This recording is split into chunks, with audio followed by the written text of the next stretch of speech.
Hello and welcome back to Aetheral Space 9.0, Foe and Friend. We are back. Yes, welcome back. This is, I forgot to mention it last episode because I'm a fool. Actually, no, there's no point in mentioning it now then, never mind. Okay. So, today... Well, I'm very sure what he was going to mention is that next week's is going to be just me. No, I was going to mention that when the last episode came out, that the day it came out was my birthday, but I forgot, and there's no point mentioning it like 3 days later when this one comes out. So on the day we record it, it's almost his birthday. Yeah. Not it crazy. is, yeah, tomorrow. Is your birthday tomorrow? I know. Yeah, I'm going to be 24. Hell yes. I'll get you something. You don't have to if you don't want to. Okay. I will. It's just the thought that counts. If you... Aw. That's so much you don't want. Imagine it's like, you don't have to if you don't want to. Well, I don't want to, so I won't. Based. Me. Dude, can I rant to you for a second in the middle of our Aetheral Space podcast? My friend had a wedding, and he said all you had to do was wear khakis and polo. You didn't need to be nicer than that. So that's what I brought. And he was fine with that. But my other rich, white, snobby friends shat on me the whole trip about not bringing and buying an expensive 3-piece suit for the wedding. And it was so annoying. And I even told him, and he was like, yeah, it's fine, you followed the dress code. And they're like, it's just what you do. You have to wear a suit to a wedding. It made me so mad, dude. They were so shitty. Did you get there and everyone else was wearing a suit? No! Not everyone else was wearing a suit. But they were still shitty about it. I'm still mad. It happened months ago. Came up in like a horse-drawn carriage and got out with like top hats. Like, oh. Because they just fucking... So Darnell.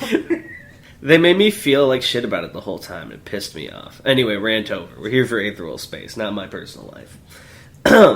Okay. Sword meet sword. Blood meet blood. Bone meet bone. Bone meet steel. Blood meet bullet. Shell meet sky. Sky meet stars. Stars meet home. Mother meet shell. Shell meet tears. Tears meet shell. Shell meet grave. Grave meet time. The Journey Back. Simplicist poem by Martin Draghi. Dragon's body screamed, but he had no time to answer it. If he did not move, he would die. As Serena reached him, her eyes aflame with green aether, she thrust her sword forward at Dragon, and it was only the fact that he ducked down that stopped him from being killed then and there. The blade was buried up to its hilt in the wall, and as Serena went to pull it free, Dragon kicked up with an aether-infused leg, shattering the weapon. "You two," he growled, sweat crawling over his skin. "Snap out of it!" There was no answer, but through the emerald haze, Dragon could see the resistance in Serena's eyes. If she could open her mouth, Dragon was sure she'd be screaming. It didn't seem to be affecting her movements at all, however. Serena brought down her now free fist like a hammer, violet aether shining through the gaps between her fingers, aiming right at the center of Dragon's chest. "Gemini World!" Dragon flickered out of existence and reappeared just outside of Serena's range, already wincing. With his current physical condition and exhaustion, he didn't dare use it any more than that. What if he ended up unable to muster the effort to use Gemini World again once he was already in it? Would he be ejected from his aether forcibly, or would he just cease to exist, like a bubble popping into nothing? He had no desire to test it. "Bruno!" he called out, even as Serena began advancing again. "Can you hear me? Switch with Serena!" Clearly, the enemy had used an ability on Serena to puppeteer her body and send her after Dragon. Dragon highly doubted that person knew that Bruno and Serena were two people in the same body. There was a chance switching who was in the driver's seat could interfere with the enemy's power. Serena's expression tightened into Bruno's, and a relieved smile slipped into Dragon's face. To put it bluntly, it was premature. Bruno's fist slammed into Dragon's face, using a force field like a knuckle duster, sending him flying across the room. Dragon knew that the only thing that had saved his head from being pulverized was his aether. And clearly it hadn't been able to absorb all the damage.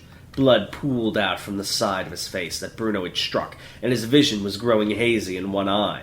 As Dragon landed in a heap, he tried to pick himself up, but his body was sluggish and unresponsive. All he could do was scramble to rise, watching Bruno walk across the room, shimmering force fields hovering over his fists. It was hard to tell, but it looked like tears were streaming down Bruno's face. By the way, I separated force fields there. Is that how you do it typically in I don't Aetheral think Space? so, no. Okay. He had to knock Bruno unconscious. If he didn't, he would die. Right here, right now. He was in no shape to run away. Gemini shotgun! Dragon fired 3 chunks of rubble at Bruno, and with 3 jerking motions, Bruno blocked each of them with his force fields as he advanced. He fired another at Bruno's feet, but the other boy simply leapt over it. Even while dodging, he'd crossed half the distance to Dragon already. No good, no use. Bruno was the worst opponent for him to face under these circumstances. His shields would let him block any shotgun attacks Dragon let loose. His eyes drifted to Bruno's side, which was still dripping from his bloody wound. As he was now, Bruno was making no move to treat that wound. If Dragon dragged this fight out long enough, Bruno would no doubt pass out from the blood loss and exhaustion. But if he did that, there was no guarantee he'd be able to treat Bruno's wound in his own condition. Options and options arose, but they all led back to the same brick wall. With his own injuries, there wasn't even any guarantee that Dragon wouldn't pass out first. As things were right now, this seemed unwinnable. This game is truly unjust. Fucking Persona 5. The butterfly comes in to save Dragon. Yeah, he unlocks his persona. Oh, I'm sorry to do this. Mm-hmm. Sorry, same persona. I was awakening my persona. Beautiful. I'm sorry to do this so early, but my throat is shot. Can I popcorn it to you for a bit? Sure. You can send it back to me later. Ruth ducked under the mighty swing of an axe, claws digging into the carpet as she latched hold of the floor. The air pressure that sent her blazing hair flying was such that it felt like she was standing in the middle of a tornado. She ran through the scenario in her head. 3 enemies, 2 wrapped in bandages, the others dressed in white robes, against her and Skipper. The one in the white robes had vanished when Ruth had attacked him and showed no sign of reappearing. So right now it's just the 2 mummies they had to worry about. As Skipper fired a heartbeat shotgun, the enemy with the axe lifted his weapon as a shield, the blades of the weapon engorging and spreading out to form a barrier against the blast.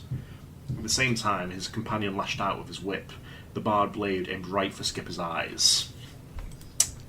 Ruth saw it coming from a mile away. Like a cat, she leapt upon the flexile weapon, trapping it between 2 of her claws and pinning it to the floor.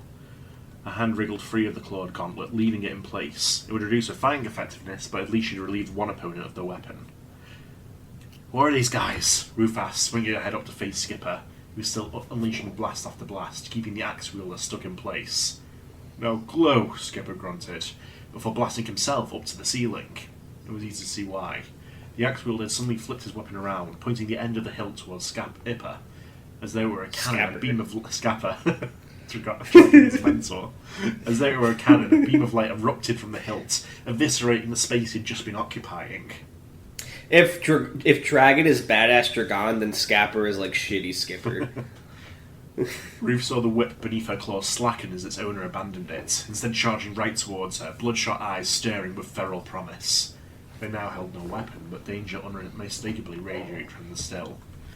She lunged towards them with her remaining claws, ready to parry whatever attack came, but the form of the assault was not one she was prepared for. She saw the indentation of the mouth beneath the bandages shift, and a second later the enemy began breathing fire at her. It came out in a steady stream, voraciously licking at the air, forcing her to put greater and greater distance between the 2 of them. As she did, she saw the axe wielder shifting the aim of his weapon, pointing the hilt towards her instead. He ducked down, Skipper's heartbeat shotgun shattering the wall behind him. Shit. She couldn't beat this at half her strength. Her discarded claws disappeared from the floor, reappearing on her free hand, and without missing a beat, the fire breather recovered their whip from the ground. As one, the 2 mummies let loose their weapons. The whip hurtled across the room, the axe tore through space and matter, and the air went cold. I'm going to have to popcorn to you a second. The attack stopped. There's already been a struggle for survival. Okay, popcorn. This has been a struggle for survival, but for the first time, Ruth felt her breath catch on her throat. The 2 enemies, too, had turned on their heels, slowly backing away from the hole in the wall Skipper had created. There was a monster there, slinking out of the darkness, a beast of black fur and claws, blood dripping from its teeth. In one hand, it held the ravaged corpse of what must have been a tourist. With the other, it slowly pointed at the 2 intruders. "You," it growled, dark and subtle enough to shake bone. "Found you." What happened next was a matter of a few moments. Limbs flew, heads were pulped, and screams were cut short. If Ruth was asked to describe what she'd seen in that time, The only thing she could recall would be the blood. Real quick, what happened next, I would say occurred in a matter of a few moments rather than was the matter of a few moments. I like that better. Alright, you're the author. Let it be marked, though, that I made a comment. Okay. Dragon moved his head just in time to prevent Bruno's fist from smashing it. Instead, the concrete he struck shattered, shards of it flying every which way and slicing into Dragon's cheek. "Bruno!" he rasped, voice near silenced by pain and exhaustion. It's been a while since we had a natural occurring dragon. Voice near silenced by pain and exhaustion. "Snap out of it!" Bruno did not answer. Instead, he crouched down, straddling Dragon as... Oh, that's going to get fan art. As he wrapped his stiff fingers around his throat. Slowly, the pressure began to increase, and with it, Dragon's breath grew shorter and shorter. He did his utmost to try and pry Bruno's fingers off, but the strength of the other boy was no laughing matter. Dragon's hands flopped weakly to the floor. "If only you'd never existed," the past said, as those dead fingers strangled him. As he was choked, Dragon's fading vision was pointed up at the sky, the darkness of the ceiling and beyond seeking to assimilate him. He felt a trickle of warm saliva run from one side of his mouth and onto his cheek. Would he die like this, then, in a rerun of the past? His eyes flicked back to Bruno. He didn't have the confidence to do a full Gemini world in this condition. But from this range, and with Bruno already in this condition, a Gemini shotgun could maybe have the power to eliminate him. Holding back wouldn't be an option. It would have to be a kill shot. Slowly, Dragon raised a shaking, pointing finger up towards Bruno's face. The other boy made no move to stop him. It would be exceedingly easy. But then, he thought of Bruno, waking up in that tent, offering reluctant thanks. He thought of Bruno, leaping out of a car and falling through a city to save him. He thought of Bruno, smiling despite himself, at his side. His hand dropped again to the floor. So he couldn't do it. What a pain. "Bruno," he whispered, with the last of his strength. "Switch with Serena." If that happened, he might have a chance. The tiniest, riskiest chance, but a chance all the same. Bruno's face softened into Serena. Sorry, I got a little emotional there. Bruno's face softened into Serena's. But before Dragon could move, she reached into the ground, pulled free a sword, and stabbed it right into the center of Dragon's chest. The sound of shallow breathing stopped. "I'd consider what you do next real carefully, pal," Skipper said slowly, pointing his readied finger at the monster. Blood and meat dripped from the ceiling in chunks. A bandaged head lay on what was left of the now crimson bed. All the other body parts ran in strips and tatters, hanging out of the beast's mouth like spaghetti. The two bandaged enemies had been eliminated quickly, and once that had been done, the hulking beast had quickly turned on Ruth and Skipper. Ruth grunted with great effort as the monster held her by the head, restraining her against the wall. She sliced at the arm holding her, but it was hard as steel, and her claws simply bounced off with sparks. The most she could do was shave the wiry black fur that covered the thing's body. The beast turned its head to look at Skipper, on the other side of the room. Emerald aether sparked around the older man as he readied an attack, a serious expression on his face. "Let her go, yeah?" Skipper said mildly. "No need for this to get bloody." His eyes flicked to the carnage already in the room. "Well, bloodier." Ruth felt the pressure around her skull tighten, just slightly, and a hiss of pain leaked from her cracked lips. At that, the look in Skipper's eyes grew a bit colder. "That attack would not kill me," the monster growled, the glass in the room vibrating in accompaniment. "I would gut this little bitch, and then you as well." "This ain't the attack I would use on you, Fido," Skipper said quietly. In the manner of a curious dog, the beast cocked its head. "Then what? No blade nor bullet can harm me.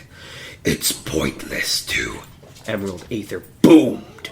The glass in the room shattered further, flying in every direction as the aether around Skipper intensified, brightening and focusing more and more until it was like a perfect sphere. Then it honed itself, emerald thunderbolts illuminating the room, and between each strike, forming the shadows of wings behind Skipper's shoulder. Skipper's face was a merciless mask, looking down at the monster as if he were a piece of shit on his boot. The flashes of light simplified his features, hiding his eyes, making him look like some inhuman thing. A chill went down Ruth's spine. His mouth opened. "I paid for..." The monster released Ruth, and with a flash of black fur was gone from the room. She dropped roughly to the floor. Instantly the light around Skipper died, and he collapsed to one knee. "Ooh," he sighed, wiping sweat from his hair. "I'm real glad that worked." Ruth massaged her aching head, moaning in pain and disgust as she realized she'd landed in a puddle of blood. It took a second for her to look back up at Skipper. "What was that?" she asked. "That ability?" Skipper glanced away. "A bluff. It wouldn't have worked under these conditions anyway." "Yeah, but what was it?" "Ruth," he said, his gaze returning to her before flicking away again. "There's no time. It's not safe here. We can't stick around for too long." She followed his eyes and saw what he saw. That monster had broken through the wall to get here, and now she could see the route he'd taken. Room after room smashed through, each painted with blood, forming a tunnel of suffering. The moans of the dying echoed through the building. In the distance, someone was weeping. "We need to find the others," Skipper said, eyes hard. "And we need to get out of here." Am I doing the Skipper right? After, Yeah, you say this every time. You're doing the Skipper fine. You are Skipper. No. You can't do it wrong. The wolf voice hurts my throat, and then I feel like it it's- affects all my other voices. You don't have to worry about it. Okay. Alright, go. It's you now. Okay. For the first time, Jamie Pott thought there was a real possibility that it might fail Giovanni. It was terrifying. He did not fear punishment, for he knew none would be coming. He did not fear anger, for he knew Giovanni would not show him it. What he feared was the disappointment of the one who had lifted him up from nothing, knowing that he would be the cause of Giovanni's inconvenience. No, whatever it took, he would not allow that. Vanilla ice ass loyalty. He clung to the ceiling like one of his flies as he saw the blonde girl run the constant through on one of her swords. The deed done, she slowly rose to her shaking feet, took 2 steps, and promptly collapsed from blood loss herself. 2 down, or near enough. Once their deaths were confirmed, he'd just need to return upstairs, eliminate the armoured girl too, and capture the Green Man. That was doable, perfectly doable. Even so, the bandage around his injured arm had turned red long ago, and his thoughts felt sticky and sluggish. He just needed to power through. He just needed to power through, and he could get through all this. He dropped to the ground, silent as his feet hit the floor, and began making his way to the unconscious girl. His shotgun slipped out of his sleeve and into his hand as he walked. People were placed into this world to fulfill their obligations. That was the mission Y had for them. When a person was born, that obligation was still invisible to them, but they slowly revealed themselves as life went on. Jamie's obligation was to make Giovanni's dream come true. And right now, the way to do that, he pointed the gun down at the girl's head, was to eliminate these people. His finger curled around the trigger. Bang! The sound that echoed through the room was not Jamie's gunshot. It was another, aimed for him. His shotgun clattered to the ground, and he slowly looked down as he staggered back. His fingers were a pulp of red, one hanging off by a thin strip of tendon, the rest little more than spoiled meat. He looked up at the source of the attack. The dead conscience was standing. He looked barely conscious, his eyes heavily lidded, his breathing a torturous labour, but he was standing. His slouch was such that it looked like an invisible hand was holding him up by the collar, but he was standing. Blood dribbled from every wound he had, but he was standing. And he was glaring with enough force to melt stone. "Gemini shotgun," he spat, as if in explanation. "You're dead," Jamie whispered, eyes wide with disbelief. "I saw you die." The conjurant reached up to his tattered shirt and tore the chest open, revealing the miracle beyond. Where the wound that had destroyed his heart should have been, there was only a ring of static. Jamie could see the scenery through the hole. I would like to remind Tan of when he told me it's far too complicated to record only a part of a body instead of the whole body. But he learned to do it last arc. I know, I'm just fucking with you. He's doing the Jordan photos, by the way. I imagined that, actually. We were on the same page there. I recorded my heart. With, like, the fucking pulling it back. Yeah, the Jordan with one theme is hand. definitely playing right now as well. Vanilla Ice, I knew it.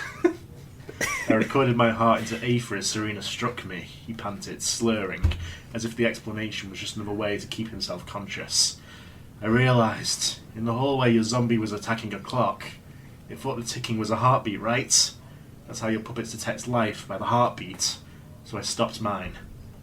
So, Jamie glurred, you're still almost dead. So are you.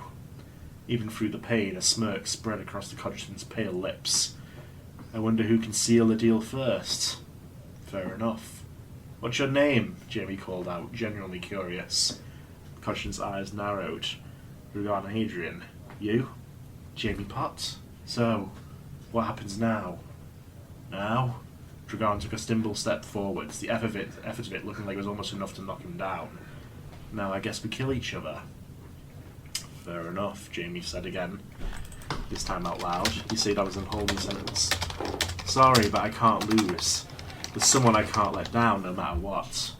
Same here, Dragon growled. Dragon stared at Jamie. Jamie stared at Dragon. Fingers twitched. Mouths breathed. Jamie had a spare shotgun in his other sleeve, but would take him longer to fire with his injured arm. Would Dragon's considerable injuries help even the gap there? There was no way of knowing. There was no strategy here that could ensure victory. Only speed and the willingness to kill. A single shot to the head, so there was no chance for a counterattack. That would be the path to victory.